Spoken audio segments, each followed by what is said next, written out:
नमस्कार मित्रांनो, मी तुम्हाला आज एक कथा सांगणार आहे. कथेचे नाव स्वामी समर्थ आणि शेतकरी. एक गरीब शेतकरी अनेक वर्षापासून दुष्काळामध्ये चिंतेत होता.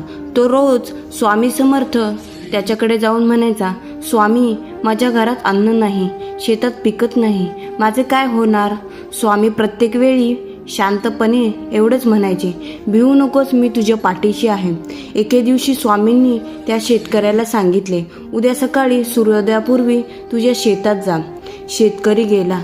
तेथे त्याला जमिनीवर एक जागा वेगळी दिसली. त्याने खोदायला सुरुवात केली.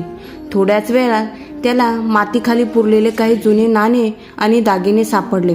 त्याने ते विकून कर्ज फेडले. शेती सुधारली आणि मेहनतीने पुढे सुखी जीवन जगू लागला. तेव्हा त्याला समजले की स्वामींचा आशीर्वाद फक्त चमत्कार नसतो, तो योग्य वेळ आली योग्य मार्गदर्शन दाखवणारा असतो. कथेचा संदेश श्रद्धा आणि संयम आणि मेहनत असेल तर स्वामी समर्थांचा आशीर्वाद नक्कीच मिळतो. श्री स्वामी समर्थ.